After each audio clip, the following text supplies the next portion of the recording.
Alors aujourd'hui, un épisode un peu particulier sur PaleoWorld puisqu'il va être question de physique. Donc génétique la dernière fois, sciences physiques aujourd'hui, on abandonne complètement l'idée de PaleoWorld. On va parler un peu de sciences physiques, mais c'est parce que je voulais évoquer avec vous l'origine de l'or, et je ne peux pas le faire sans évoquer la nucléosynthèse. Générique.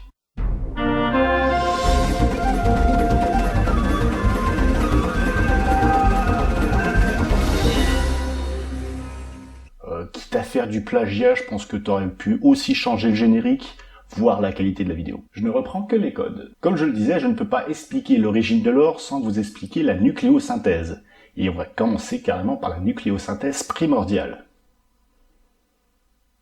Carrément au niveau du Big Bang, quoi. En effet, ce qu'on appelle nucléosynthèse primordiale correspond en fait à la formation des premiers éléments légers quand l'univers n'avait encore que quelques instants. Sous l'effet de la gravité, les premières particules vont se rapprocher jusqu'à former un nuage d'une densité telle que les premiers atomes vont pouvoir se former, et notamment le deutérium qui est un isotope de l'hydrogène.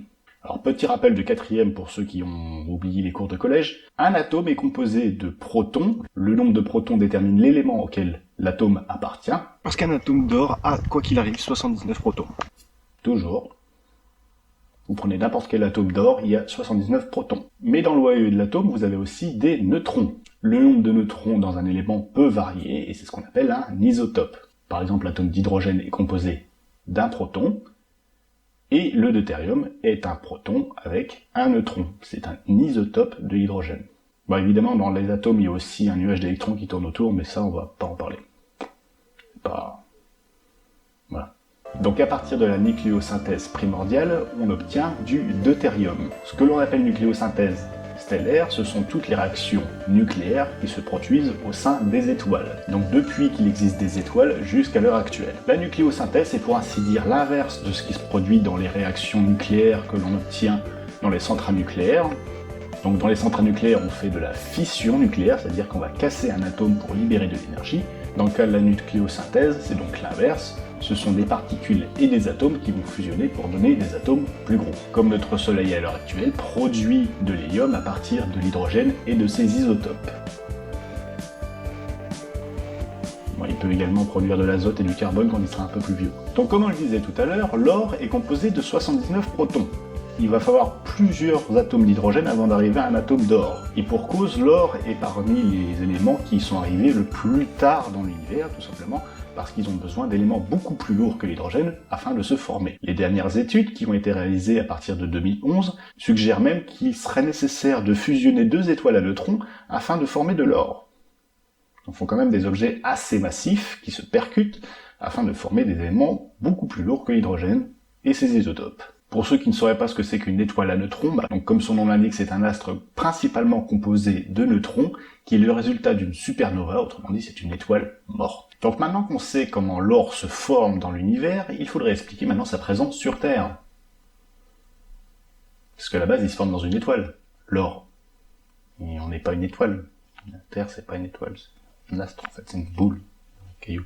Enchaîne. La Terre s'est formée il y a exactement 4,54 milliards d'années, et les premières traces de l'or seraient apparues lors du grand bombardement tardif, il y a 1 milliard d'années plus tard. Elle est bizarre cette phrase quand même, non ? L'or faisant partie des métaux les plus denses qui existent, on aurait dû retrouver sa trace uniquement à partir du noyau terrestre. Or, pour expliquer sa présence dans la croûte terrestre, il est nécessaire d'aborder le cas du grand bombardement tardif, qui a eu lieu beaucoup plus tard, après la formation de la Terre, et qui expliquerait pourquoi on retrouve de l'or non seulement en profondeur, mais aussi en surface de la Terre. Oui, car si même l'or provient majoritairement du manteau, on retrouve quand même sa trace de façon beaucoup trop importante par rapport à ce que prévoient les modèles dans la croûte terrestre. Petit point sur la géodynamique interne à présent.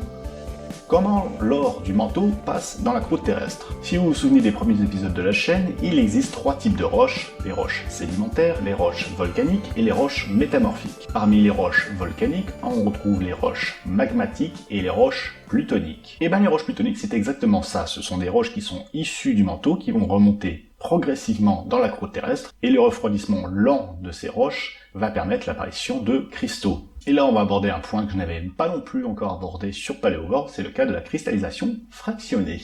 En effet, tous les cristaux ne se forment pas à la même température. Donc forcément, quand les matériaux vont remonter du manteau, des cristaux vont commencer à se former petit à petit au fur et à mesure que la matière remonte au niveau de la croûte terrestre.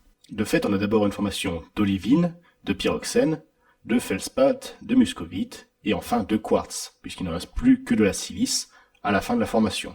Et cette silice, donc ce quartz, s'accompagne également de tout ce qui n'a pas été utilisé avant pour former les cristaux d'olivine, de muscovite, de feldspath, etc. C'est donc dans les quartz que l'on va retrouver notre or, puisque celui-ci n'a pas été utilisé pour former les cristaux, durant la cristallisation fractionnée. Un peu rapide, le passage sur la cristallisation fractionnée quand même, Oui, parce qu'en fait, la cristallisation fractionnée, c'est un thème qui pourrait aborder une vidéo en entier. Donc du coup, c'est pour ça que je fais soft, là, pour l'instant. On y reviendra peut-être plus tard. Donc vous l'avez compris, si vous voulez chercher de l'or, il vous faut d'abord chercher du quartz, des filons de quartz. Et ceux qui pratiquent leur paillage le savent très bien, l'or est souvent accompagné soit de quartz, ou de grenat, voire autre chose encore, un silicate en tout cas. Donc pour ceux qui seraient tentés de chercher de l'or, je rappelle quand même qu'il faut remplir certaines conditions, et même si on peut trouver pas mal en France de gisements d'or, il faut donc se trouver sur un terrain où il existe des roches plutoniques, donc généralement à proximité d'un filon de quartz. Ça se repère assez bien sur les cartes géoles généralement. Et il faut également avoir quelques indices, c'est-à-dire trouver par exemple du grenat dans les rivières.